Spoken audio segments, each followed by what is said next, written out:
Neuronas espejo o la nueva ciencia de cómo conectamos con los demás. Marco Iacoboni. Desde cómo aprendemos a hablar, a escribir o a conducir, hasta por qué se revuelve nuestro interior cuando vemos el sufrimiento de otra persona, siempre están detrás las neuronas espejo, uno de los grandes descubrimientos de las últimas 2 décadas. Podríamos llegar a considerar a estas células cerebrales como la red invisible que une a todos los seres humanos entre ellos y con sus predecesores, al permitir la conexión entre las mentes y la transmisión de conocimiento y cultura mediante el aprendizaje. Junto al neurocientífico Marco Iacoboni, Eduard Punset repasa hoy los fantásticos poderes de las neuronas espejo.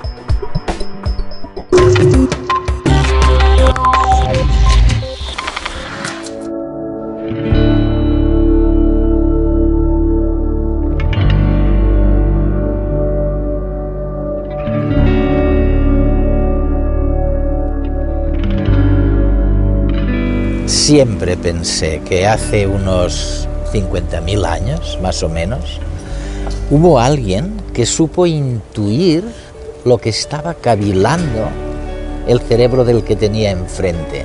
Y esto, solo esto, le dio una ventaja comparativa, vamos, insalvable para los demás.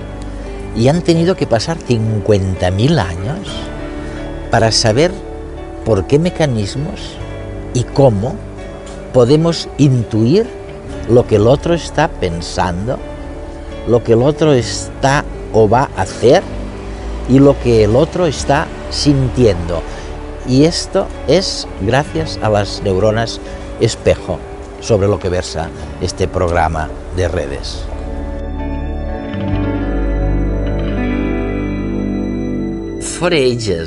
Durante años hemos intentado entender cómo podemos deducir lo que los demás piensan, lo que los demás sienten o incluso lo que hacen.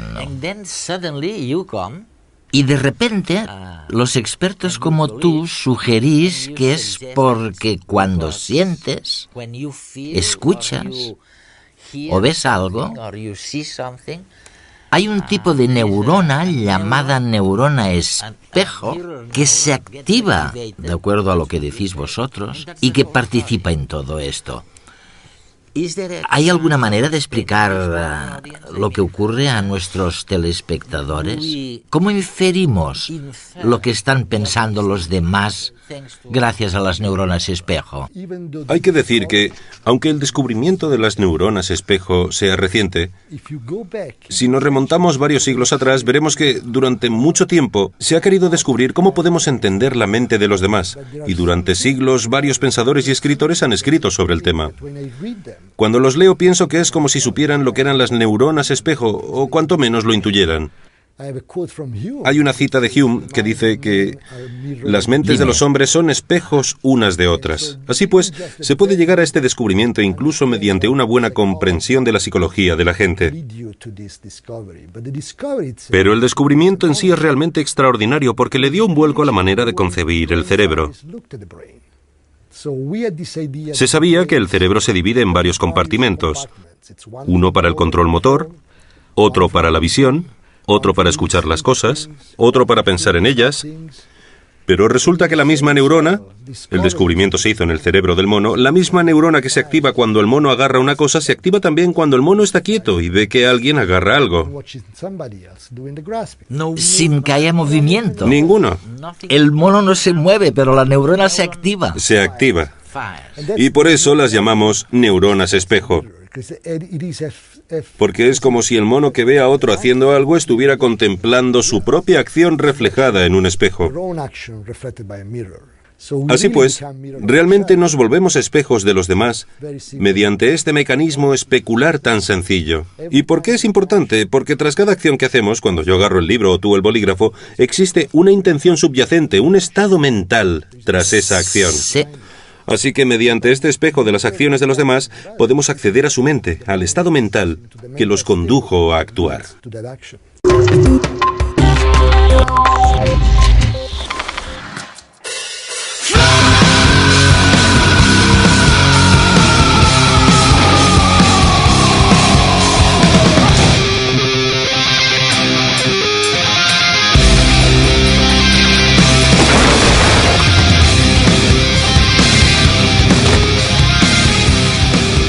Ante esta serie de imágenes, seguro que muchos de vosotros os habéis removido en el sillón. Rebobinemos la secuencia. ¿Nunca te has preguntado por qué sufres de una reacción física, algo parecido al dolor, cuando ves dolor en los otros? La respuesta está en las neuronas espejo, unas células del cerebro que actúan realmente como espejos, en el sentido más literal del término. Reflejan las sensaciones de los demás y hacen que las sintamos casi como si las viviésemos en nuestra propia piel. Si no fuera por ellas, no existiría el cine ni el teatro. Nadie se estremecería ante el trabajo de los actores que se besan o lloran, o acometen proezas heroicas. Tampoco existirían los libros, que nos hacen vivir vidas ajenas, ni habría seguidores de los equipos de fútbol, ni retransmisiones deportivas televisadas. Pero las neuronas espejo no se limitan a hacernos disfrutar en nuestros ratos de ocio. Nos pasamos el día intentando entender el mundo, percibiendo las emociones de los demás y simulándolas en nuestro interior. Y es que las neuronas espejo no descansan, interpretan hasta los más insignificantes detalles musculares de las personas que nos rodean, de forma automática, informándonos de cómo se sienten a cada momento. Podríamos decir que nuestro cerebro es un radar andante especializado en detectar lo que le rodea. En realidad, le importa más lo que ocurre a tu alrededor que saber quién protagoniza cada acción. Tú, como individuo, le importas menos de lo que crees. Te lo mostraremos con un ejemplo.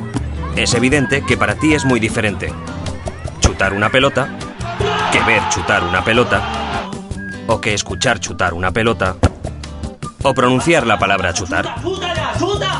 Pues resulta que ante todas estas situaciones se activan las mismas neuronas espejo. Para ellas, la concepción clásica de que el mundo se divide en lo que hago yo y lo que hace el resto es insignificante.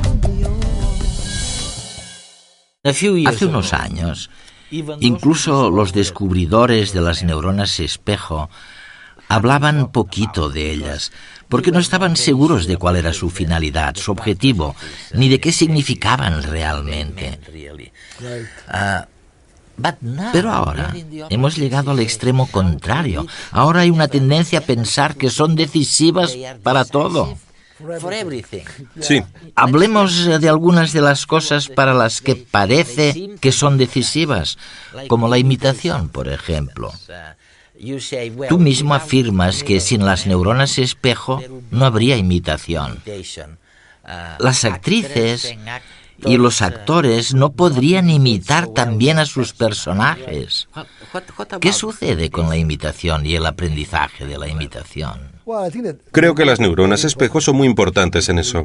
Teniendo en cuenta las propiedades de dichas neuronas, todo apunta a que son fundamentales para la imitación porque se activan al realizar una acción, pero también al ver a otra persona realizándola.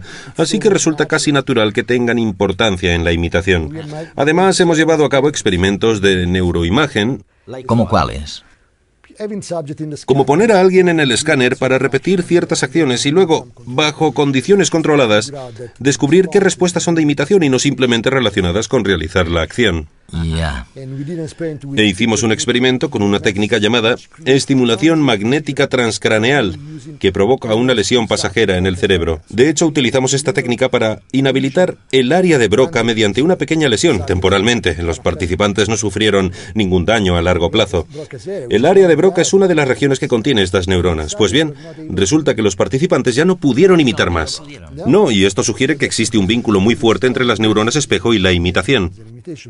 Sin embargo, creo que en principio se puede imitar sin neuronas espejo. Hagamos un experimento mental.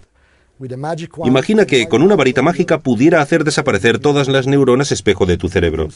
Creo que seguirías pudiendo imitar, pero que utilizarías una forma muy distinta de imitación, que se basaría mucho más en mirar lo que hago y reproducirlo, sin captar mis sentimientos, sin ver cuáles son los estados mentales asociados con lo que hago. Por tanto, sería imitación sin lectura de mente, sin conexiones entre las dos mentes. Hay otro descubrimiento relacionado que también parece asombroso, y es el siguiente, y corrígeme si me equivoco. Si un ser humano o un mono ven a alguien que se pone en la boca un caramelo,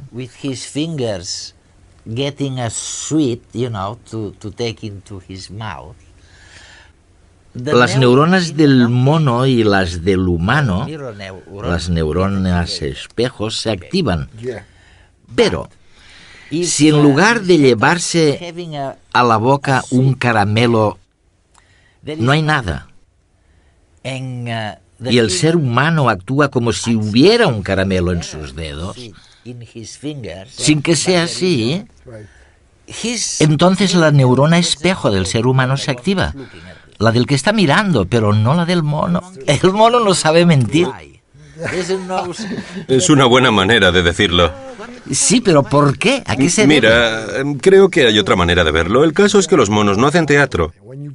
Cuando finges que hay algo en tus manos y haces el gesto, aunque no haya nada en realidad, estás haciendo teatro. Teatro, ¿eh? Los humanos pueden hacerlo. Pero están mintiendo. Bueno, también es un arte. Hay un arte fabuloso relacionado con el teatro. A los seres humanos se les da muy bien, a los monos no. Esto nos dice que nuestras neuronas espejo reflejan lo que podemos hacer, no lo que no podemos hacer.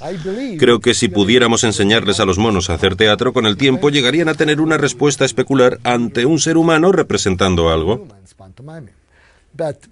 Pero hasta que lo hagamos, el mono no lo hará.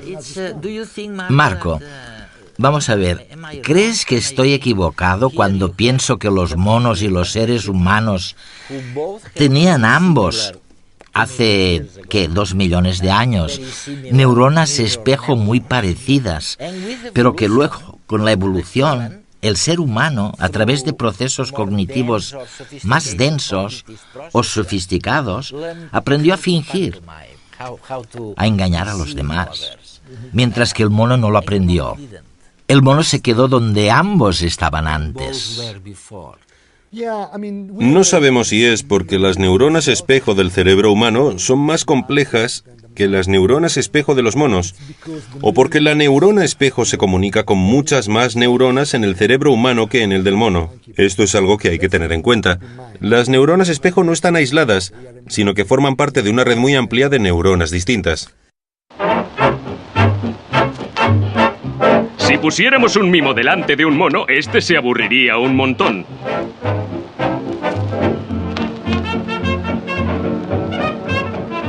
Sin los objetos reales, sus neuronas espejo no se activarían. El mono no entendería las acciones del actor. Y es que los monos no pueden imaginar aquello que no ven.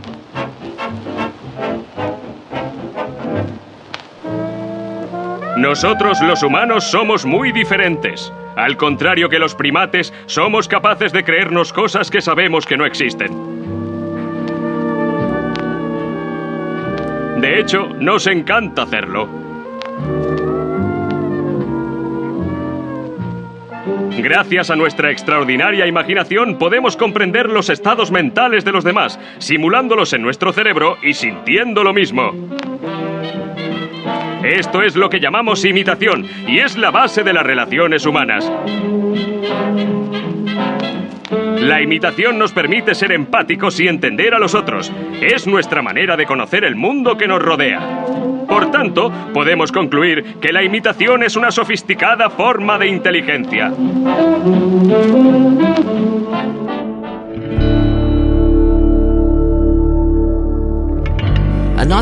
Otro campo en el que las neuronas espejo entran en juego es el lenguaje.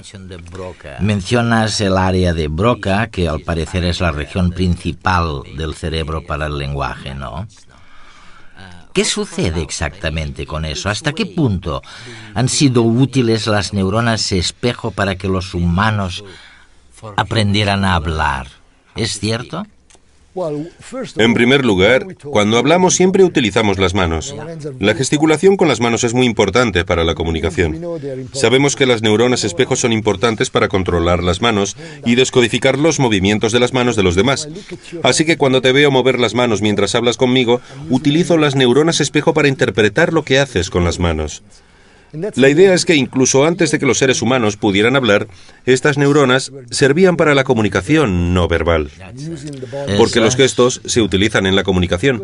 Y de nuevo estas neuronas se activan cuando hago ciertas cosas, pero también cuando te veo hacerlas. Así que crean una paridad, un canal de comunicación entre tú y yo. El caso es que evolucionaron y ayudaron incluso en el habla. De hecho, hicimos experimentos en el laboratorio que demuestran que las regiones cerebrales que se activan al hablar, en el lóbulo frontal, también se activan al escuchar a otras personas que hablan. Así que incluso estas regiones modernas que controlan la lengua y los labios al hablar entran en juego cuando te escucho hablar y yo no hablo. Las regiones que controlan la lengua y los labios están tan activas como si estuviera hablando yo mismo. Hay otro tema que preocupa a la gente. Si las cosas son como tú sugieres y si todo es cierto, y todo es tan automático como dices, porque incluso si no media movimiento, incluso si hago un gesto con la mano, en uno y otro caso existe una neurona espejo en tu cerebro que te dice lo que estoy pensando. ¿Qué pasa con el libre albedrío? ¿Hay algo que quede del libre albedrío, de lo que llaman libre albedrío? Bueno, es una pregunta estupenda. En cierto modo, este y otros descubrimientos de la neurociencia sugieren que nuestra noción del libre albedrío es un poco demasiado optimista. No tenemos tanto libre albedrío como nos pensábamos. No obstante, sigo pensando que un poco sí tenemos, porque me parece que tenemos mecanismos de control en el cerebro. Por ejemplo, ¿por qué no te imito todo el rato?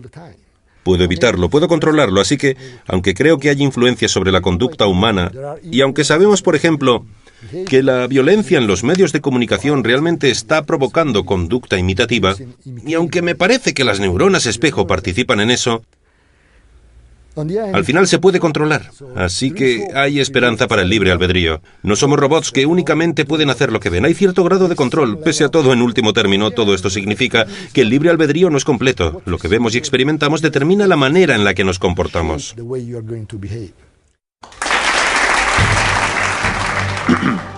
Buenas noches. ¿Se ha parado a pensar en la cantidad de cosas que hacen sus manos por usted? Los Homo sapiens se pasan el día manipulando objetos. Son miles de actos diarios que nosotros las manos ejecutamos con milimétrica precisión.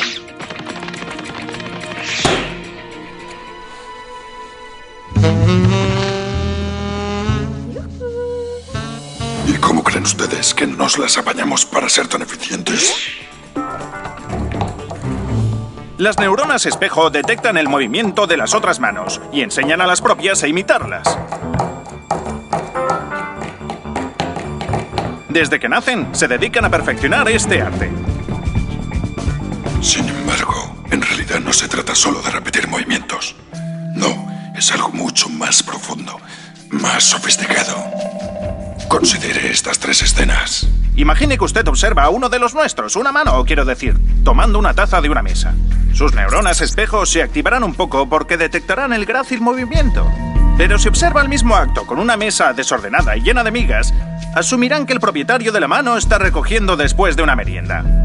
Las neuronas espejo se activarán más que en el caso anterior, porque detectan que el movimiento tiene una intención, que es la de limpiar la mesa, y eso las excita. Ahora imagine que la misma escena se repite pero con la mesa ordenada y lista para el festín. En este caso, las neuronas espejo creerán que la mano tiene la intención de tomar la taza para beber de ella.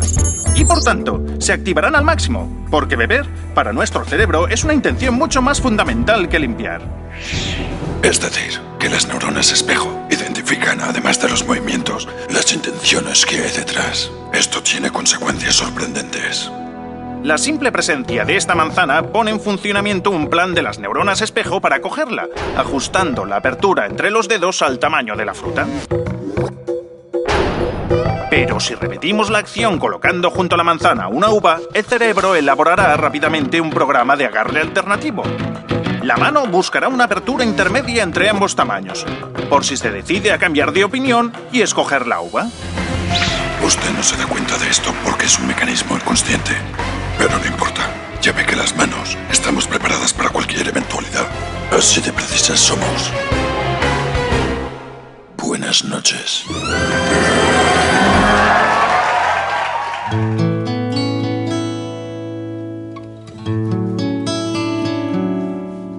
Yo entiendo que ustedes vean la relación entre, digamos, un estímulo exterior. Bueno, yo estoy moviendo estos dedos con la pluma, ¿no?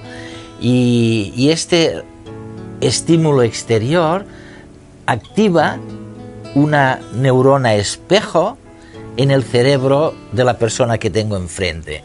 Okay, I do understand. De acuerdo, pero es que luego viene algo mucho más complicado. A través de las neuronas espejo se transmite mediante la ínsula, que es una especie de estructura de conexión del cerebro a las emociones, de conexión. Y las emociones, en principio, no parecían tener nada que ver con las neuronas espejo. Pero ahora habéis descubierto que también pueden influir a través de la ínsula sobre la empatía, sobre si, por ejemplo, uno es capaz de empatizar con el sufrimiento de otra persona, o si no es capaz. Tienes toda la razón. De hecho, hemos publicado varios artículos que sugieren y demuestran que, en primer lugar, en lo referente al sistema neuronal, las regiones que contienen neuronas espejo del cerebro humano realmente se comunican con los centros cerebrales de las emociones, así que conectan con... El sistema límbico, ¿no? Sí. Y en segundo lugar, la actividad en este sistema está correlacionada con la cantidad de empatía.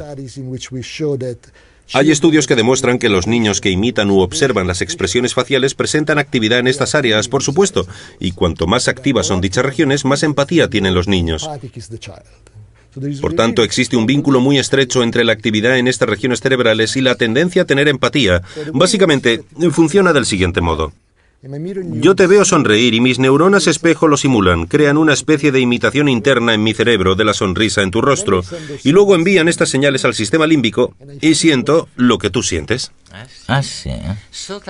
Y podríamos decir que cuanto más sonríes, más posibilidades tienes de ser feliz, entonces.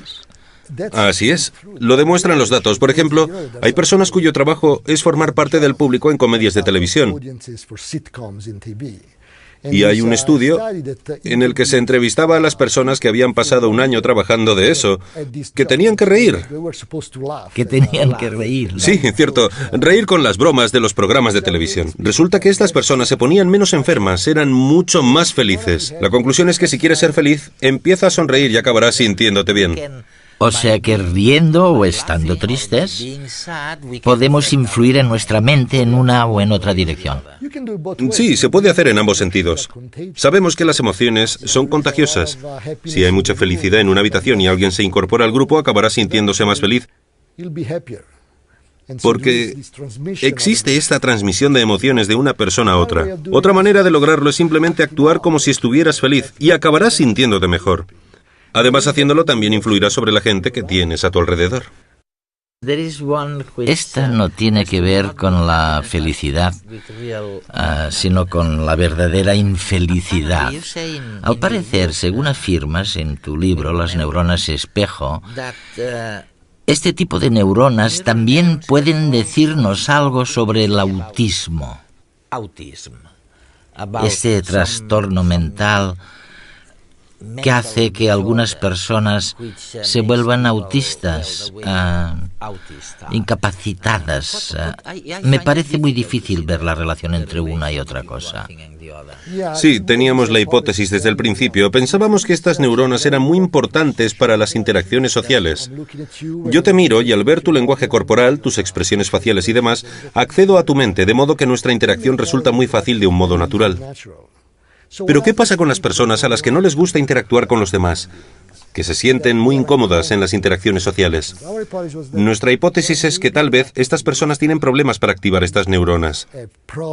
Si yo tuviera problemas con la activación de las neuronas espejo, no podría leer tu mente. Y por tanto la interacción me resultaría incómoda porque no sabría lo que te pasa por la cabeza, no sabría si quieres pegarme.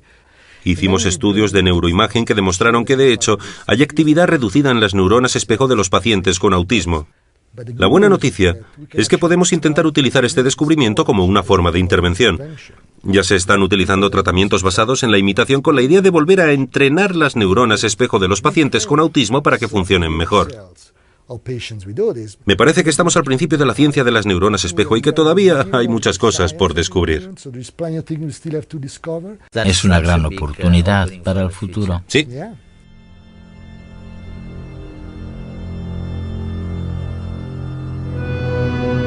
No solo hemos descubierto, como creíamos, qué es lo que hace que sepamos lo que está cavilando una persona, lo que está sintiendo y hasta lo que va a hacer, sino que hemos descubierto un mundo nuevo que nos habla, bueno, del libre albedrío, de si uno, a pesar o gracias a las neuronas espejo, puede decir que sigue siendo libre. Nos hemos dado cuenta de lo que es, en mayor medida que antes, la conciencia, y hasta estamos barruntando maneras de curar enfermedades mentales como el autismo. Las neuronas espejo son los diminutos milagros gracias a los cuales atravesamos el día. Marco Iacoboni.